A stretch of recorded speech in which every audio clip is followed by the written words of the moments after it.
Hello, I am Robert L. Patterson, minister for the North Little Rock Church of Christ, located at 1708 Highway 161, North Little Rock, Arkansas. If this is your first time viewing our videos, please click subscribe. Also, we want to invite you, your family, and your friends to come and worship with us at any or all of our services. Sunday morning at 9:45 a.m., Sunday evening at 5 p.m., and Wednesday evening at 7 p.m. Or please visit a congregation of the Churches of Christ near you. The subject for today is team.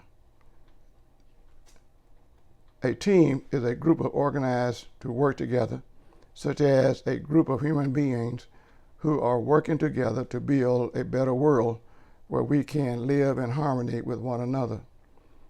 That's what I wish we would do as the world is concerned. Just work together to make a better place to live. The world has went through a lot of chaos and different things. Human beings killing one another for land and for money, or just for all kinds of things. And a lot of folks have lost their lives. That we could just work together at the beginning, and we would all have still enough to live and be happy upon this earth.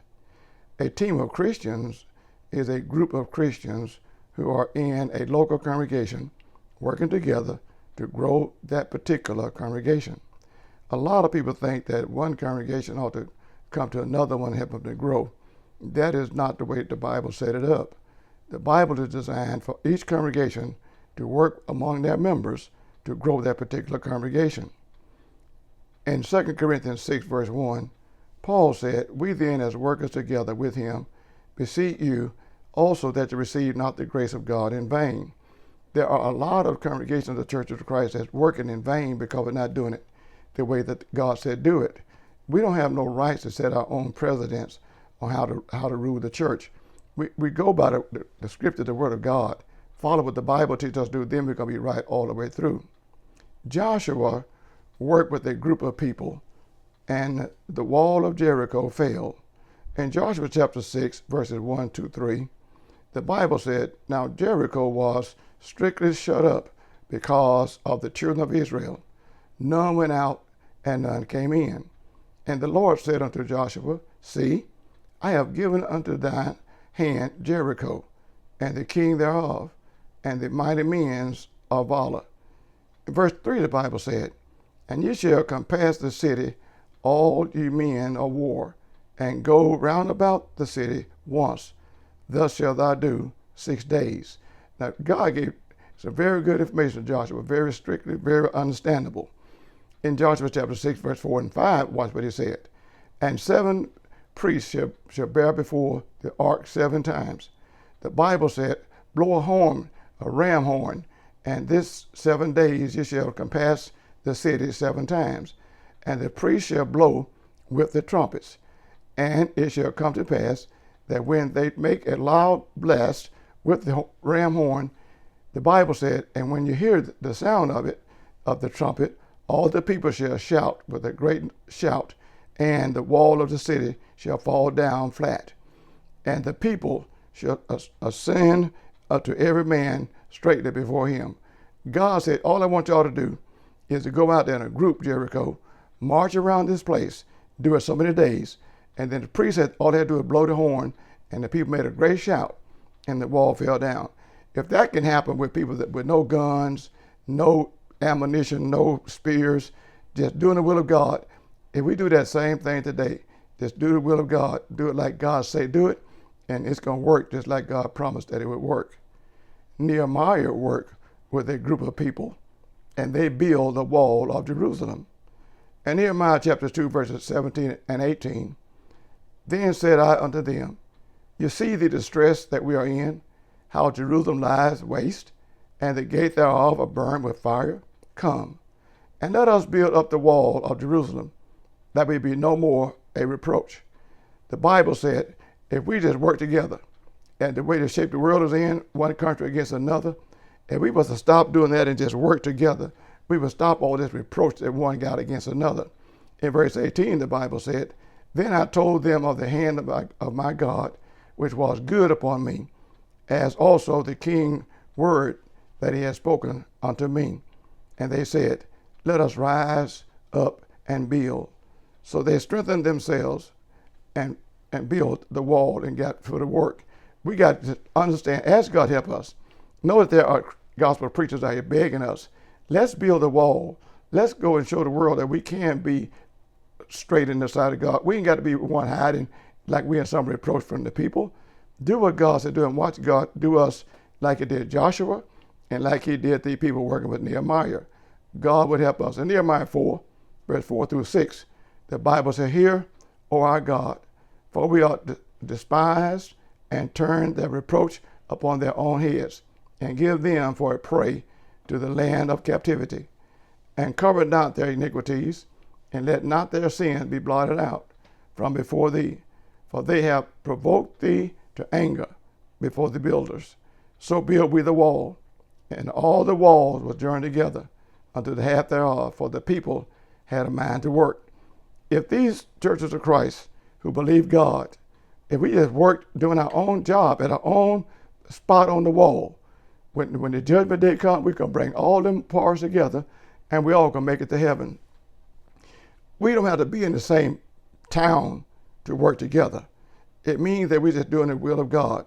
So it doesn't matter where we are doing the will of God, it's still working together on that wall.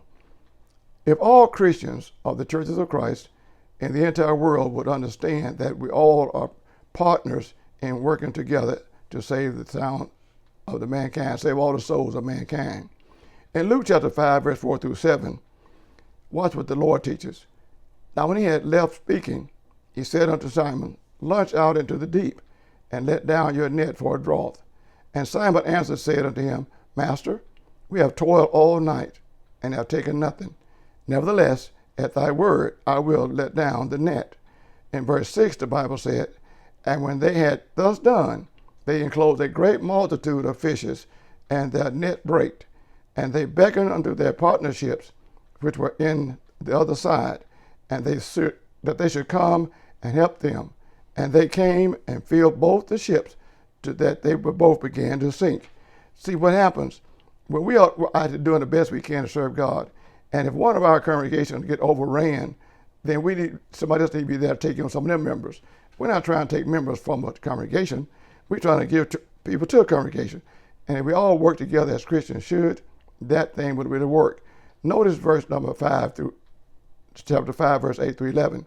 Verse 8, the Bible said, "When Simon Peter saw it, he fell down at Jesus' feet, saying, Depart from me, for I am a sinful man, O Lord, for we have astonished in all that we with him." The Bible said, "And the draught of the fishes which they had caught." They were so surprised to see all the fish that they had caught. In verse 10, "And so was also James and John, the sons of Zebedee, which was partnered with Simon. And Jesus said unto Simon, Fear not, from henceforth thou shalt catch men." So Christ was teaching those men about all those fishes that they had caught. He said, y'all going to be fishers of men. So what we need to understand in the church is that we all can work in different ships and still fish in that world and catch all the souls that we can to save the Lord, because we're all working for the church. We're all working to save souls. So we ain't got to be in the same congregation to do the same work. But if we get in need where we got so many people that we can't bring them all in, then when we get help for somebody else help us bring in more. In verse 11, the Bible said, "And when they had brought their ship to land, they forsook all and followed Jesus." We need to learn as gospel preachers, it doesn't matter what come our way, we are going to forsake everything in the world to follow Jesus. It doesn't matter what happened to us, we still should follow Jesus.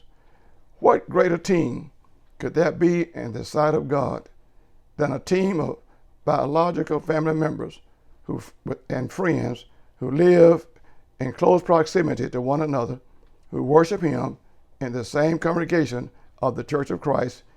This could possibly let the whole world know that we are Christ's disciples.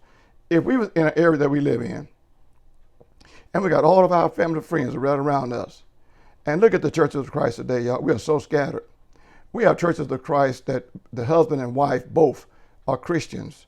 They both belong to the Church of Christ, but they would not go to the same congregation. That is a shame. The world know we're going to different congregations, but the world don't understand like we do. They think we're separated in our religion or in our faith. We need to realize we can do better than this. And just think about how would God feel if every family member would go to the same congregation in a certain area to worship God. As I close this lesson, John said it like this in John 13:34 and verse 35. Jesus said, "A new commandment I give unto you, that you love one another, as I have loved you, that you also love one another. By this shall all men know that you are my disciples, if you have love one to another." When people see people so-called having birthday parties and Christmas parties and all the different parties that folk have, look how many people come to that one place to celebrate with other people. If Christians came together as a family and friends and worship God at the same place, the world would say, look at all these people going to the same place. It must be something about it. And those folk would know that them people must love each other. And that's what God intended for us to do in John 13:34 and 35. We should come together and worship and show in the world that we are Christ's disciples. Thank you for viewing our videos. And will you please help us to spread the gospel of Christ by telling your family and your friends to view our videos. And please click subscribe. Thank you.